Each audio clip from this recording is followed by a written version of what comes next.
Hey there, welcome back to the Happy Homestead. I'm Amanda, and this is a special edition today because I'm with Sabrina, who is a local gardener here, and I really wanted to show you all that she's doing. This is my first time in her garden, and I've just seen it online through pictures and videos, and I think what she has done is amazing, and I really just wanted to share it with you. So first, let me introduce Sabrina and let her talk about herself for a little bit. Hi, everybody. So again, my name's Sabrina, and I think the thing that makes my garden so cool is I'm actually growing on 0.18 acres. That's amazing. So I didn't really realize that when I started gardening, how small my land is, but it's really small. It's just a backyard in a suburban neighborhood. But I think it makes it really accessible to everybody. Like everybody can do this. Absolutely. And that has sort of become my passion. And what's funny is you think about people who even have more land, they're not even utilizing it the correct way. Yes, mostly. that's true. And so with 1/8 of an acre, I mean, you are utilizing this space so well. Yeah, we're trying to grow as much of our own food as we can, Yeah. you know, when we can. And that's definitely been a learning process, but it's very rewarding to come out back and pick everything aside from, like, I can't have a cow. Like I can't grow like animals to eat them, but for the rest of the dinner, like I can pick it from my backyard. Yep. You know, a lot of the year, and then try to preserve as much as I can too. So how long have you been doing this? So this is my third year. Okay. So I guess sixth season, because we have 2 really good seasons here in North Carolina. We can grow a good crop in the fall too. So yeah, I haven't been doing it that long, but you know, in 2020 when, you know, I was limited in what I could buy in the grocery store, Yeah. I started to freak out. Is that like what your catalyst? Yes, that was definitely, because before that, I'm from Boston, born and raised in the city. I'm kind of like what some people might refer to as a princess. Seriously though, it's funny. It's actually a joke. Because I don't, you know, like as a kid and a teenager, I didn't want to get dirty. I didn't want to play outside. I didn't want to go for a hike. I don't like bugs. I don't like dirt. I don't like to sweat. And yet here we are in her I know. epic garden. But when I started to feel that weird feeling of, you know, I went into the grocery store to buy groceries and I have 4 kids, so there's 6 people in our family, and 1 pack of chicken doesn't, like at a meal I'd have to buy 2. Right. And they wouldn't let me buy 2. And I was kind of like, what do you mean? And it was like, you're rationing food? And that really got me thinking, like, wow, I would not survive. Like, I have literally no survival skills. I have no idea how to grow anything. I killed lots of basil. Everyone said basil. Have you always been told, like, basil is the easiest thing to grow? I don't know what people have told me. Oh my gosh. I've killed everything at some point. Oh my gosh. They're like, basil's so easy. It's totally fine. So I'd buy like a basil plant and I would kill it immediately. And I'm like, I don't know how to, I just felt like a failure. There's no way I can grow anything. I didn't even think, I loved the idea of having fresh organic veggies, but I was, you know, but that really made me feel like, okay, well, I got to figure this out, because if they tell me I can't buy certain things, I need to be able to grow it. It's a big deal with children at home. Yes. Yeah. It was really kind of scary. And so I told my husband, and he laughed, because he's like, well, I think you're probably more the type of person that would like hire someone to grow vegetables. And I'm like, ha, look at me now. Yeah, that's right. Now I have this big garden and we're producing a good amount of food here in this tiny little yard. My sister, when she first saw my garden a couple of years ago, she laughed so hard. She couldn't believe it. She was like, I cannot believe. So here's the lesson to take away. If I can do this, anyone can do it. Yeah. Even if you think you have a black thumb, which you don't. You just didn't, you know, you just don't know what you don't know. But yeah, it's really rewarding and fun, and anyone can do it. So let's I'm going to take you around and kind of show you some things that she's doing. First, I'll just pan around, because just even having that glimpse is pretty. Oh yeah, that looks so pretty. Yeah, there's those sunflowers over there at the. I know. Well, your garden's gorgeous. I mean, seriously, she's doing so much. And then even behind us, there's like this wall of tomatoes. But let's take you around and kind of show you a couple of the things that really stand out. So what are these? So these are vertical planters, and I think I bought my first one probably 2 years ago.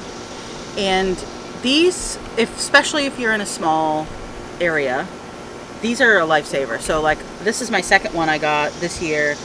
I got strawberries, so I got all bare root strawberries that are getting established, because I kind of want to have a way to grow food in a smaller footprint. Right.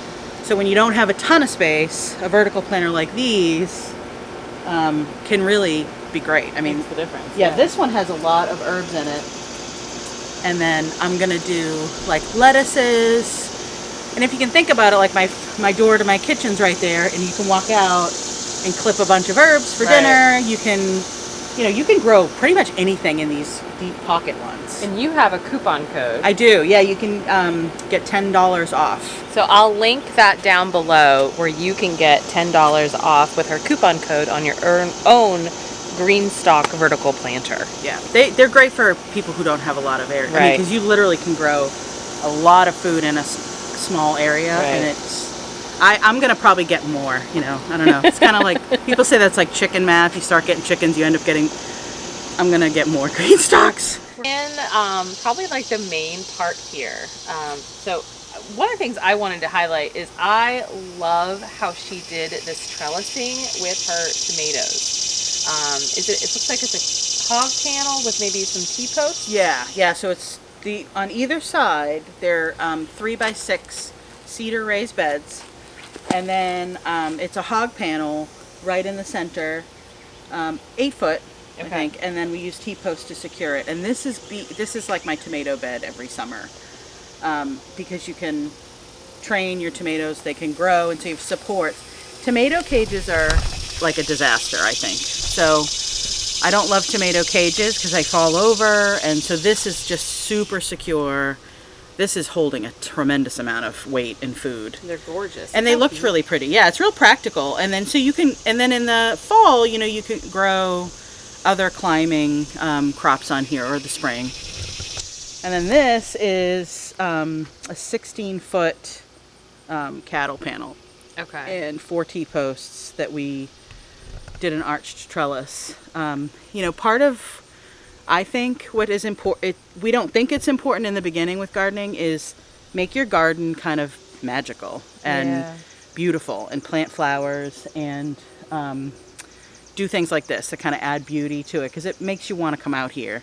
We actually put like fairy lights on it, so at night it lights up. That sounds pretty too. And fun fact, I don't advise it, but you can fit a 16-foot cap panel in a minivan. I was actually going to ask you how you got these home. That's hilarious. because we don't again, we're not like we're not cowboys and cowgirls here. Truck. No pickup trucks in our family, so we just shoved it in a minivan. Yeah, it was interesting, but we did it. I love it. Okay, so tell us about the trellis that you built. Yeah, so I, because of the whole tomato cage, they're just not sturdy enough. A friend of mine, gardened with a friend, because we actually shared the expense of these.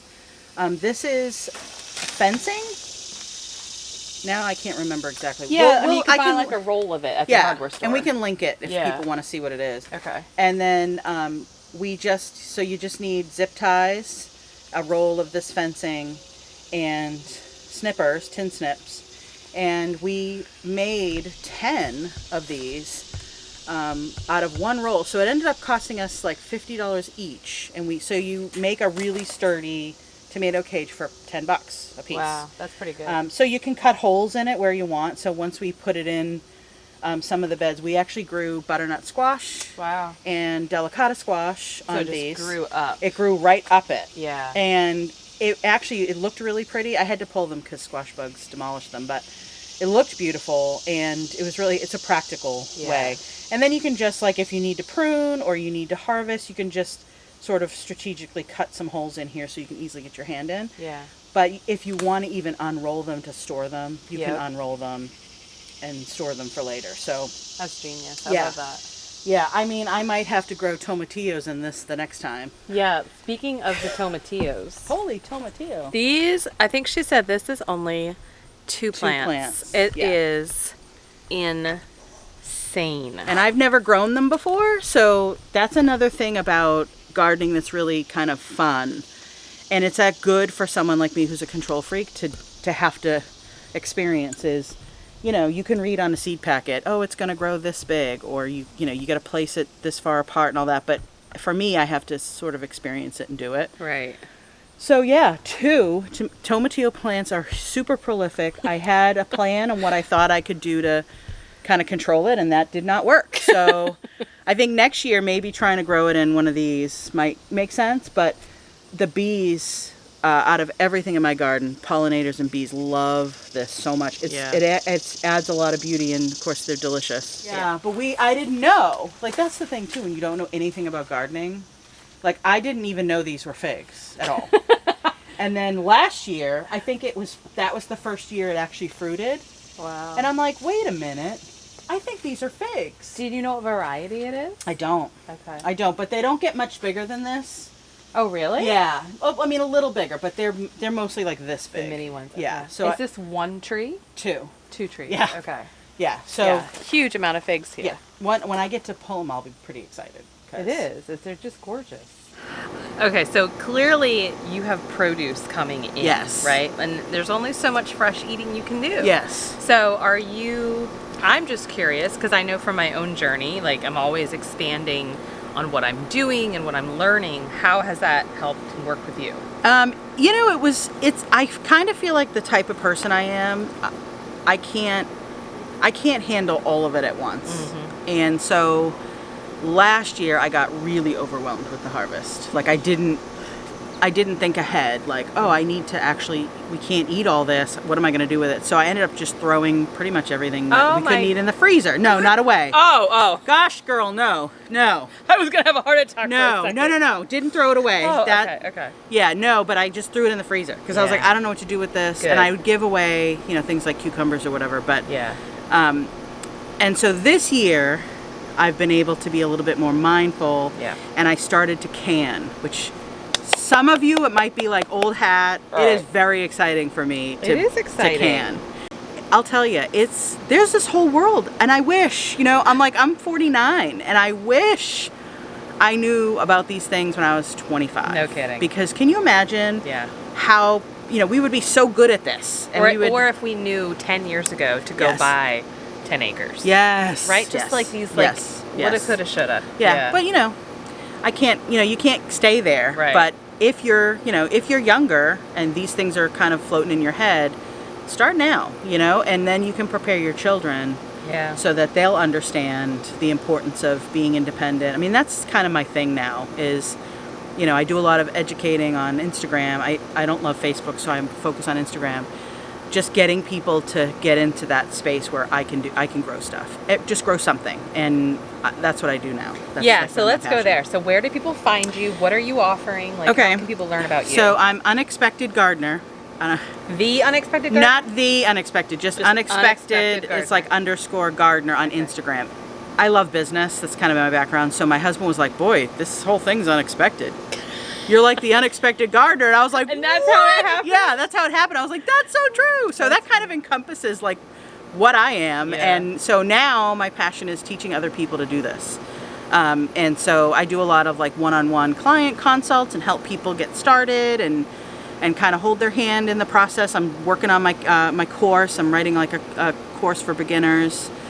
So you can kind of do it at your own pace, but learn all the things that I didn't know. Like and sometimes you go on the internet and you start to research and your head explodes because you're like, so much. What's right? What's wrong? And there was so many mistakes I made early on that could have been avoided if I knew where to look to get the information I needed. And so I'm creating a course for people just to be able to go through and those key things that I really stumbled on. I'm going to teach you so that you don't have to worry about that, and you can kind of be more confident. And that's kind of the thing my clients have said to me. I've had 2 things that my clients have said to me pretty consistently, which make my heart so happy.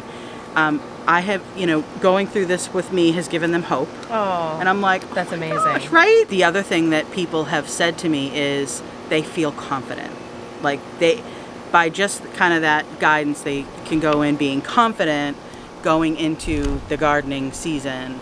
So can I maybe give away my course to one of your followers? So it would help me to, if a beginning gardener who kind of wants to learn, if I give it away to somebody, then you can help me make sure that it's, before I kind of release it to the world, you know, that it's all that I want it to be. And, That's and we awesome. can, you know, so if you don't mind, I Not at all. could give one away. So follow her on Instagram, comment on the post on maybe why this is important to you, Yes. and tag a friend. Perfect. And then she'll pick. Yeah, I'll pick a random winner. Yeah, And then perfect. you can get the course for free, and Thank you know, you. you're welcome. That's awesome. Thank you. Well, thank you for showing me around. I really do appreciate it because, like I said, I think what you're doing is so amazing, and it is inspiring. I do want to say one more thing. There's always a part of me, and I'm probably everybody else, where you kind of wish, like you yearn for something more, or, you know, and I have been feeling, you know, the last like couple months, like, man, I wish I had more land, and like I wish I could grow on, and you know what? I have kind of come to the conclusion that I am right where God wants me. And I'm gonna grow the heck out of stuff where I am, because that's where I am, Right. and that's where He has me and my family. And I mean, I think that that's a really important thing to remember, because you can kind of look at, It's powerful. yeah, these other gardeners, especially once you kind of start like looking on YouTube, and you're just like, oh my gosh, all these properties, and it's like, well, that's not where I am, and that's Right. not what I have. So Right. I'm gonna grow where I am, you know, grow where you're planted, right? Is that what that saying is? That's perfect. So be grateful for what you have, and just grow there, even if it's a patio. That's right. Thank you. Welcome. Thank you. All right, I'll see you next time, guys. Link below for all the information, and don't forget to enter the giveaway. Stay happy, stay healthy. Bye-bye.